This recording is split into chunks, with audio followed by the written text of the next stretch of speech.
अस्सलाम वालेकुम दोस्तों। कहते कि एक बंदे की तबीयत खराब सी तो महमूद गजनवी का दोस्त से तो हकीम दे कोल गया तो हकीम नूं जा कहंदा कि मैनूं दवाई तैयार करके दे, मेरी तबीयत बहुत खराब है। तो हकीम ने कहा जिहड़ी दवाई तेरी मर्ज़ दी आ वो सारी पई आ सिवाए एक शहद तो, शहद लै आया तो दवाई मुकम्मल हो जूगी, तू खा ली तो आराम आ जाएगा। उन्हें लोगों के बूहे खड़काए, किसी वालों शहद ना मिला। तो वह मौसम भी शहद का नहीं सीगा। वो करते कराउंदे उन्होंने किते पासों ना लभ्या तो उन्हें जा बादशाह का दरवाज़ा खड़काया, महमूद गजनवी के दरबार का बूहा खड़काता। तो उत्थे अयाज एक नौकर से, अयाज नूं दरवाज़ा खोलिया तो उन्हें सदा सुनी। उन्हें कहा यार इस डब्बी के मैनूं थोड़ा शहद चाहिए, तो मेरी तबीयत खराब आ, मैं हकीम नूं शहद जाके दूँगा, मेरी तबीयत ठीक हो जाएगी।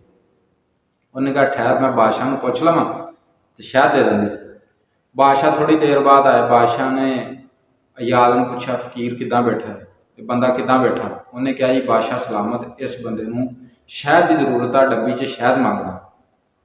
तो अयाज ने वो डब्बी बादशाह महमूद गजनवी नूं पेश की तो महमूद गजनवी ने वो डब्बी साइड पर रखी तो नाल कहा 3 वड्डे डब्बे इस फकीर नूं, इस बंदे नूं लिया के दे शहद दे। अयाज ने भी कहा कि बादशाह सलामत, इनू थोड़ा जिहा शहद चाहिए, एक कहता भी 3 डब्बे नूं लिया के दो।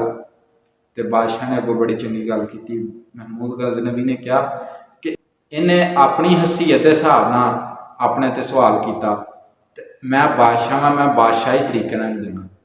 तो दोस्तों गल सुनाने का मतलब यही आ कि उस मालक को नेक तमन्ना लैके मंगया करो, नेक नीति ना मंगया करो, अपनी हसीयत दे नाल तुसीं मंगया करो, अगे वो मालक की जात देने वाली, वो नीली छत्त वाला देने वाला।